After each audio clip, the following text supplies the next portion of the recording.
1 นาทีหลังตื่นนอนคือช่วงเวลาทองที่คุณสามารถสร้างชีวิตที่ยอดเยี่ยมขึ้นมาได้อย่าปล่อยให้มันผ่านไปอย่างสูญเปล่าแค่นำ30กิจวัตรเหล่านี้ไปใช้คุณไม่จำเป็นต้องทำทั้งหมดไม่จำเป็นต้องทำทุกวันแค่เลือกทำกิจวัตรที่คุณอยากทำแล้วคุณจะพบว่าชีวิตของคุณเปลี่ยนแปลงไปอย่างคาดไม่ถึงเวลาคือสิ่งเดียวที่ทุกคนได้รับอย่างเท่าเทียมกันและช่วงเวลายามเช้า ถือเป็นจุดเริ่มต้นของวัน มันเป็นช่วงเวลาสำคัญที่คุณจะตัดสินใจว่าในวันนั้นๆจะมีชีวิตแบบไหน การใช้เวลายามเช้าอย่างใส่ใจจะนำคุณไปสู่วันที่ดีที่สุด เมื่อพูดถึงนิสัยยามเช้า คนส่วนใหญ่ก็มักจะคิดว่าต้องตื่นเช้าถ้าว่าหนังสือเล่มนี้ไม่ได้ต้องการจะบอกว่าจงตื่นเช้าแต่อย่างใด คุณจะตื่นนอนตอนตี4หรือ9โมงเช้าก็ไม่ใช่ปัญหา เพราะยามเช้าหมายถึงตอนที่คุณตื่นขึ้นมานั่นเอง ผู้เขียนบอกว่าคุณจะตื่นกี่โมงไม่ใช่เรื่องสลักสำคัญอะไร สิ่งที่สำคัญคือคุณตื่นมาแล้วทำอะไรต่างหาก มีหลายงานวิจัยที่พิสูจน์แล้วว่าการใช้เวลายามเช้าอย่างอิ่มเอมสามารถเพิ่มระดับความสุขได้ ช่วงเวลา30นาทีหลังจากตื่นนอนถือเป็นกุญแจสำคัญที่นำไปสู่การมีชีวิตที่สมบูรณ์พูนสุข ถ้าคุณรู้สึกมีความสุขกับช่วงเวลาที่ได้กินขนมปังปิ้งร้อนๆพร้อมทานเนยช่ำๆ ก็จงทำมันเป็นสิ่งแรกในยามเช้า ถ้าคุณรู้สึกมีความสุขตอนได้จิบกาแฟร้อนๆ พร้อมกับชื่นชมธรรมชาติ ก็จงทำมันเป็นสิ่งแรกในตอนเช้า และถ้าคุณรู้สึกมีความสุขเวลาออกกำลังกายหรืออ่านหนังสือ คุณก็จงทำมันเป็นสิ่งแรกในยามเช้า ลองถามตัวเองดูว่าอะไรทำให้รู้สึกมีความสุข จากนั้นก็ทำสิ่งเหล่านั้นจนกลายเป็นนิสัย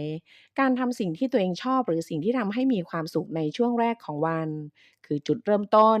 ที่จะช่วยยกระดับประสิทธิภาพการใช้ชีวิตใน1 วันของคุณให้สูงขึ้น ต่อจากนี้พวกเรามาบอกลาการใช้ชีวิตยามเช้าแบบที่เคยทำมาโดยการสร้าง30นิสัยง่ายๆให้เป็นกิจวัตรประจำวันของคุณไม่จำเป็นต้องทำทั้งหมดไม่จำเป็นต้องทำทุกวันแค่ทำเมื่อรู้สึกว่า พรุ่งนี้เช้าลองทำดูดีไหมนะนิสัยที่1ตอนนี้รู้สึกยังไงทันทีที่ตื่นเช้ามาลองถามคำถามนี้เพื่อตรวจสอบสภาพร่างกายและจิตใจของตัวเองดูการตั้งคำถามกับตัวเองในตอนเช้าเป็นเรื่องง่ายๆที่ใช้เวลาไม่ถึง1 นาทีแต่สามารถสร้างปาฏิหาริย์และพลิกชีวิตคุณได้เมื่อโตเป็นผู้ใหญ่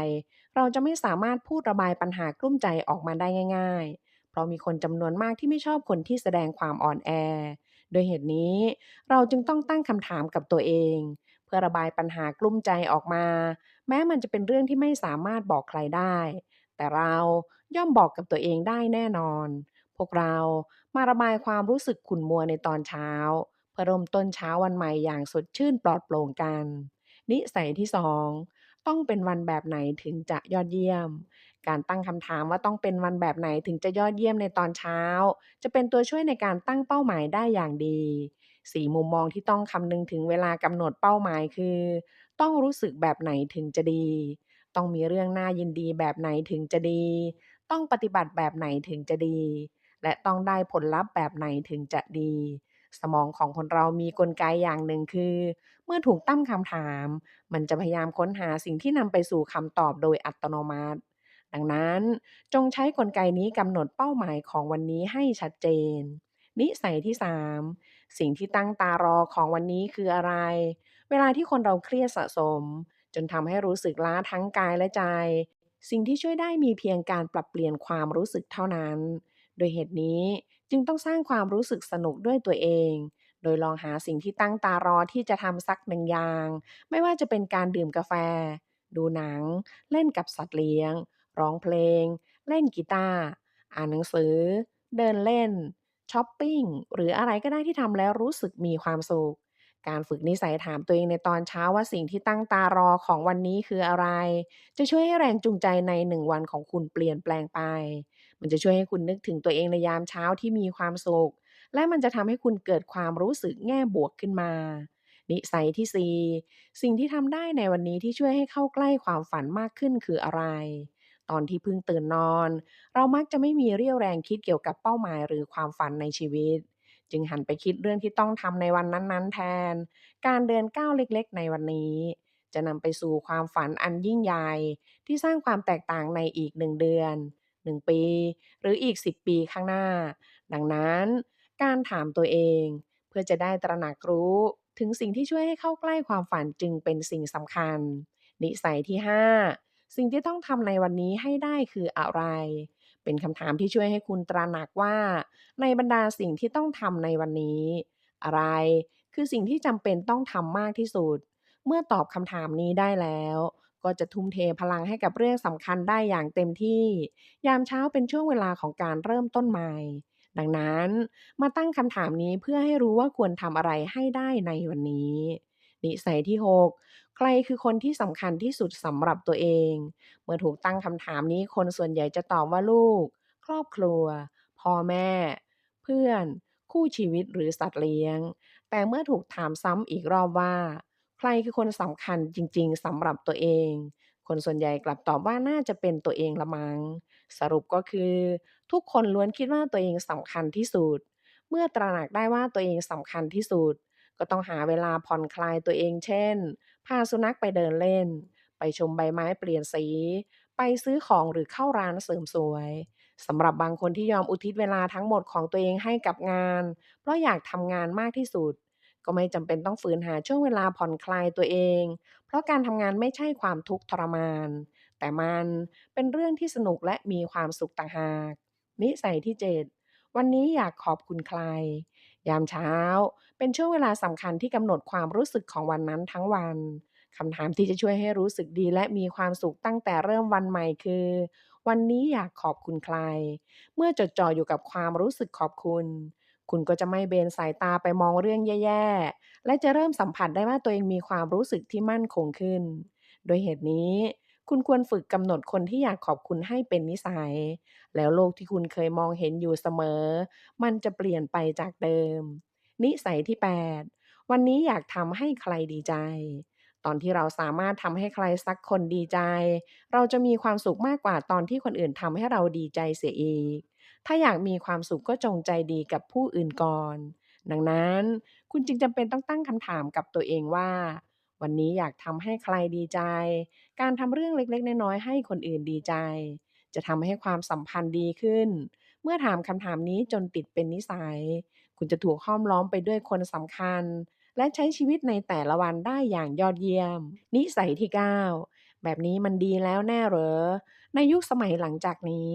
การใช้ชีวิตโดยมีความคิดเป็นของตัวเองจะนำไปสู่การสร้างคุณค่าให้ตัวเอง เราต้องตั้งคำถามกับตัวเองเพื่อให้รู้จักตัวเองมากขึ้น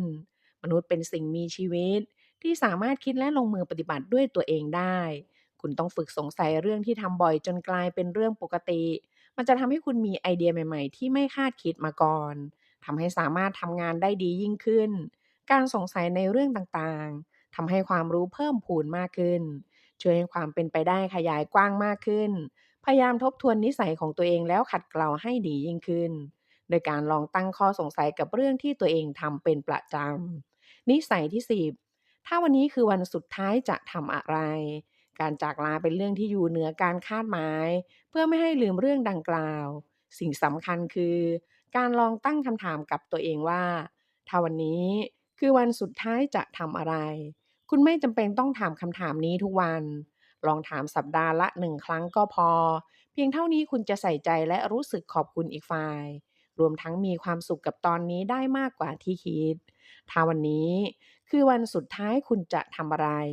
เป็นสุดยอดคำถามที่จะช่วยให้คุณตระหนักถึงความสุขในเวลานี้ นิสัยที่11ลองอินพุตข้อมูลในตอนเช้าสัก1นาที ประสบการณ์ที่เหนือความคาดหมายคือการอินพุตข้อมูลอย่างแท้จริง การอินพุตข้อมูลในตอนเช้า1นาทีนั้น ถ้าใช้วิธีอ่านหนังสือในหมวดที่ไม่เคยอ่านมาก่อน ก็จะช่วยขยายขอบเขตของชีวิตให้กว้างมากขึ้นไปอีกได้ ในระหว่างที่ใช้ชีวิตตามปกติ ถ้าคุณรู้สึกแม้เพียงเล็กน้อยว่าอยากฟังเรื่องเล่าจากคนคนนี้ หรือสนใจเนื้อหาของเรื่องนี้ คุณต้องไม่เมินเฉย แต่ต้องลองทำตามความรู้สึกนั้น การซื่อตรงต่อความรู้สึกที่ผุดขึ้นในใจและรับข้อมูลเข้ามา จะทำให้คุณได้อินพุตข้อมูลอย่างแท้จริง เพื่อป้องกันไม่ให้ลืมเรื่องนี้ เรามาฝึกนิสัยถามตัวเองว่าสิ่งที่สนใจในตอนนี้คืออะไร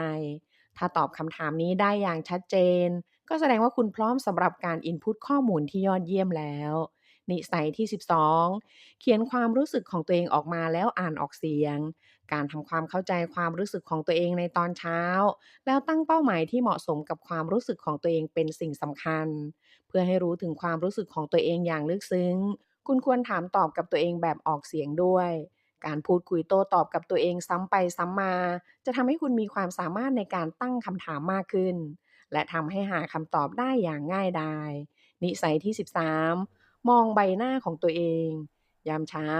เป็นช่วงเวลาสำคัญที่ใช้ตัดสินได้ว่าวันนี้เราจะใช้ชีวิตอย่างไร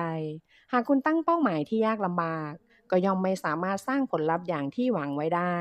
ดังนั้น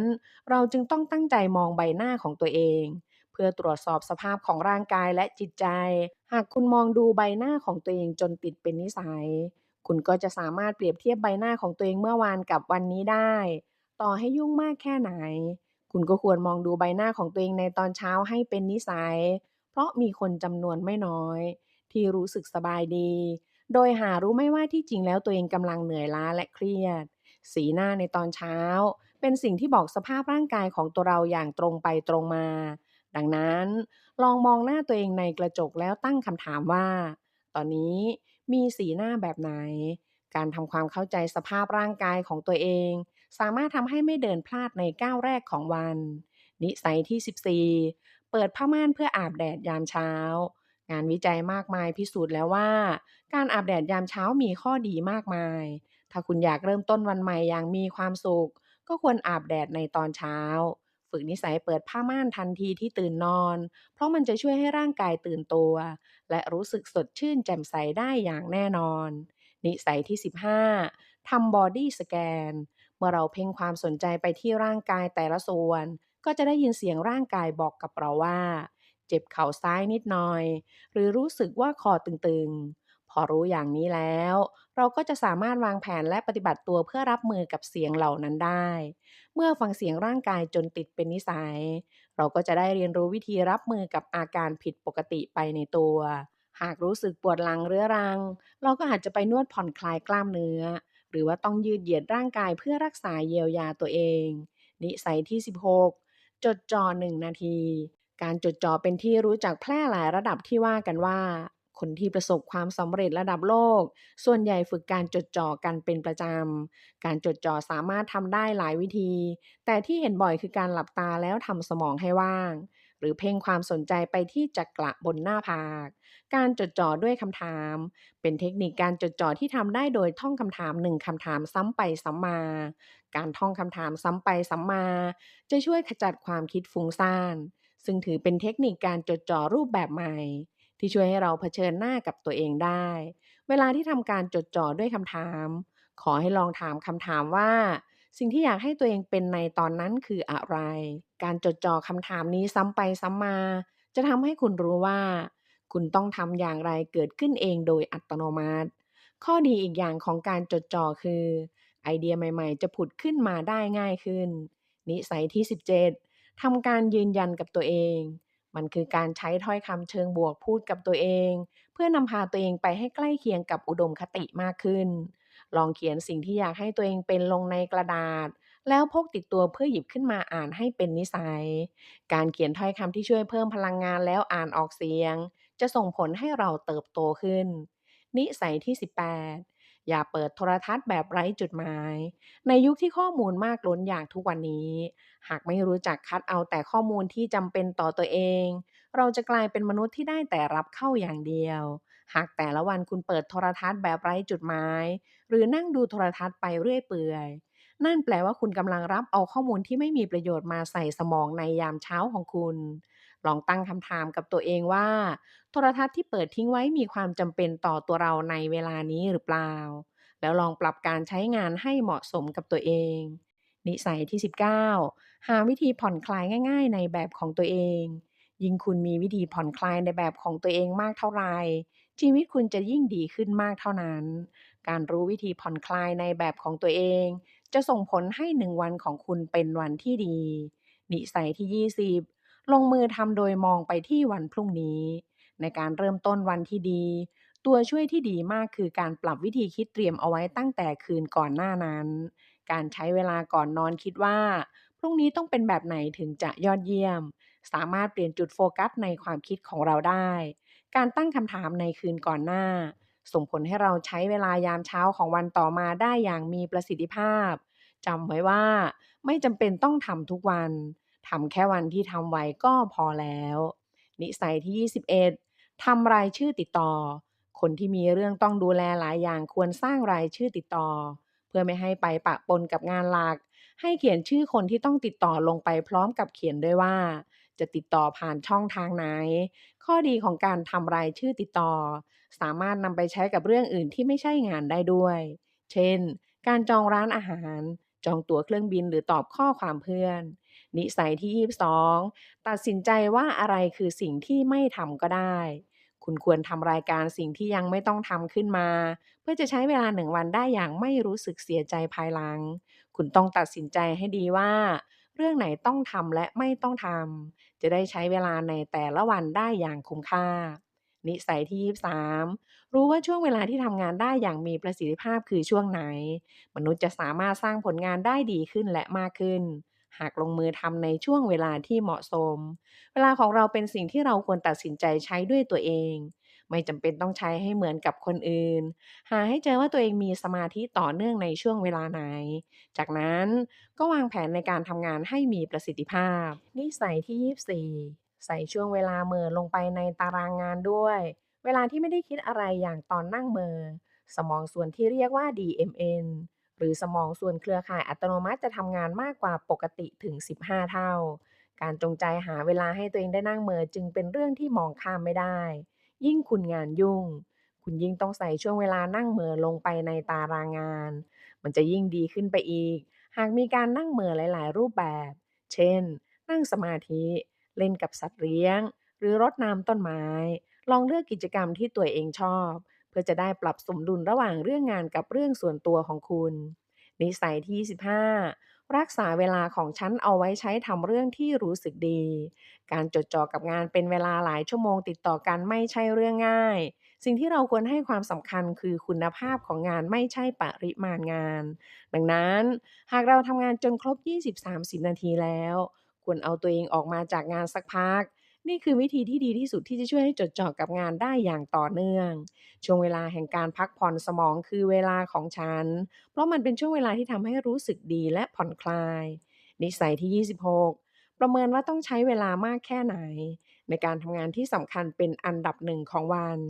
หากมีงานมากมายแต่ไม่รู้ว่างานที่สำคัญที่สุดคืออะไรสุดท้ายทุกงานก็จะจบลงแบบครึ่งๆกลางๆการตั้งคำถามกับตัวเองอยู่เสมอว่าอะไรสำคัญเป็นอันดับหนึ่งจะช่วยขัดเกลาทักษะการเลือกทักษะการตัดสินใจและทักษะการลงมือทำให้มีประสิทธิภาพมากขึ้นเมื่อเลือกอันดับหนึ่งได้แล้วต้องคอยสังเกตว่าตัวเองใช้เวลากับแต่ละงานไปมากเท่าไหร่การรู้ระดับความเร็วในการทำงาน จะช่วยให้การจัดตารางงานง่ายขึ้นและช่วยกระตุ้นให้คุณพยายามทำให้เสร็จเร็วขึ้นด้วยนิสัยที่27จดบันทึกความทรงจำของมนุษย์เป็นสิ่งที่คลุมเครือไม่ชัดเจนแถมยังสามารถปรุงแต่งให้เข้าข้างตัวเองได้อีกต่างหากการจดบันทึกจึงเป็นทางลัดที่จะทำให้คุณรู้จักตัวเองมากขึ้นหากคุณอยากเปลี่ยนแปลงตัวเองผู้เขียนแนะนำให้เริ่มจากการจดบันทึก เพราะการจดบันทึกจะทำให้ความสนใจของเรามุ่งไปสู่สิ่งที่เขียน คุณควรเริ่มต้นด้วยการทำความรู้จักกับไลฟ์สไตล์ของตัวเอง จดบันทึกว่าตื่นกี่โมง นอนกี่โมง ลองนับและบันทึกสิ่งที่ชอบหรือสิ่งที่ทำบ่อยๆ แล้วคุณจะเริ่มมองเห็นสิ่งที่ทำจนเป็นนิสัย ไม่จำเป็นต้องทำทุกวัน ทำแค่วันที่นึกขึ้นได้ก็พอ แล้วคุณจะมองเห็นตัวเองในแง่มุมใหม่ที่ไม่เคยเห็นมาก่อนนิสัยที่28 กำหนดธีมของวันนี้ธีมของแต่ละวันสามารถเป็นอะไรก็ได้อาจเกี่ยวข้องกับงานหรือชีวิตส่วนตัวการสร้างธีมได้จะทำให้คุณมีพฤติกรรมที่สอดคล้องกับธีมไปเองโดยอัตโนมัตินิสัยที่29แบ่งประเภทเรื่องที่ให้ความสำคัญออกเป็น5ด้านด้านความอยู่ดีมีสุขด้านความสัมพันธ์ด้านการเงินด้านความรู้สึกด้านการเติบโต จากนั้นก็ตั้งคำถามกับตัวเองดูว่าในแต่ละด้านมีการเปลี่ยนแปลงเกิดขึ้นหรือไม่ หากมีการเปลี่ยนแปลงก็หมายความว่าเราพัฒนาขึ้น การตั้งคำถามจะทำให้คุณรู้จักตัวเองมากขึ้น เมื่อคุณรู้จักตัวเองมากขึ้นคุณจะได้ใช้มันเป็นแนวทางในการทำสิ่งต่างๆให้ดีขึ้นนิสัยที่30ทำรายการความหวังสิ่งที่เป็นพลังในการมีชีวิตอยู่คือความหวังเราถึงควรทำรายการความหวังรายการความหวังคือสิ่งที่จะช่วยให้เป้าหมายอันยิ่งใหญ่หรือความฝันในชีวิตบรรลุผลหากมีเรื่องที่อยากได้หรืออยากเป็นให้เขียนออกมาเลย เพราะรายการความหวังจะช่วยให้รู้ว่าชีวิตของเรากำลังไปในทิศทางไหนและเราควรจะเลือกเดินไปอย่างไรเคล็ดลับการใช้หนังสือเล่มนี้ให้ได้ผลคือไม่ต้องทำทุกเรื่องไม่ต้องทำทุกวันทำแค่เรื่องที่อยากทำและทำแค่วันที่อยากทำก็พอการฝืนทำเรื่องที่ไม่อยากทำและการฝืนทำในวันที่ไม่อยากทำอาจทำให้รู้สึกแย่มากกว่ารู้สึกดีก็ได้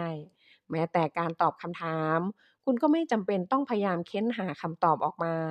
ทำใจให้เบาสบายและตั้งคำถามกับตัวเองต่อไปเรื่อยๆก็พอการใช้เวลาตอนเช้าตั้งคำถามสัก1 นาทีถือเป็นก้าวแรกในการสร้างชีวิตที่เป็นของตัวเองไม่จำเป็นต้องตอบให้ฟังดูดีแค่ตั้งคำถามกับตัวเองไปเรื่อยๆความคิดของคุณจะค่อยๆเปลี่ยนแปลงไปทีละนิดวันนี้วันนี้ที่คุณสร้างขึ้น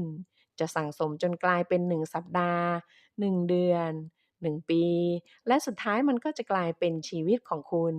ขอบคุณหนังสือดีๆเล่มนี้1 นาทีปาฏิหาริย์หลังตื่นนอนขอให้วันนี้ของคุณเป็นวันที่ดีและมีความสุขขอให้วันนี้ของคุณเป็นวันที่ดีกว่าเมื่อวานขอบคุณที่เข้ามารับฟัง Key Story